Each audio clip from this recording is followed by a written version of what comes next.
Well, good morning. In the 81-page lawsuit, attorneys argue that Chicago police had no right to pull Dexter Reed over in the first place and then used excessive force after that first shot was fired. Dexter Reed is not alive today because of the actions of these officers and the inactions of the city of Chicago. The family filed the lawsuit today. No, nothing brings Dexter back.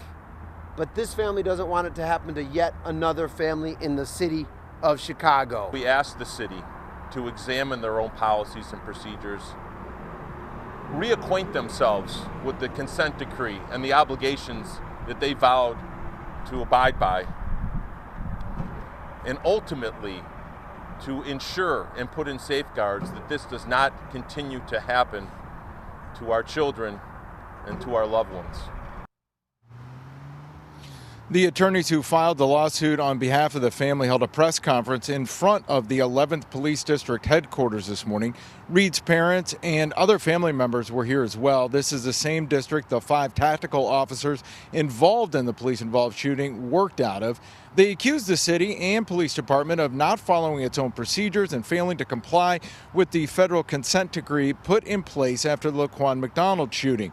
They also argue instead of de-escalating the situation after Reed was forced to pull over last March, they did the opposite by screaming commands with their guns drawn. The lawsuit also states the 26-year-old was living with physical and mental disabilities and PTSD, though attorneys wouldn't get into the details of that this morning.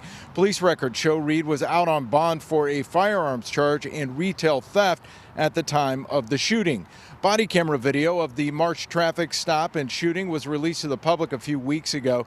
It shows Reed in the driver's seat with 5 plainclothes officers rushing out of an unmarked car toward Reed, who, as I mentioned, is in the driver's seat. COPA says Reed was pulled over for a seatbelt violation. COPA also says Reed fired first, hitting an officer in the arm. The head of COPA, however, wrote a letter to Police Superintendent Larry Snelling questioning the ability of the officers to see the seatbelt violation, partially due to the tinted glass on the car, and she questioned the 96 rounds officers fired at Reed, including when he was on the ground. COPA's chief has also been doing media interviews since the release of the body cam footage, something the superintendent has called inappropriate while the shooting is still being investigated. Those behind the lawsuit and Reed's family say not only was the traffic stop inappropriate, but also unlawful, and so was the amount of force used. He was going down the street, minding his business, and then at one point the officers just turned down the street and blocked him off. And so they never announced they were officers. They had hoodies.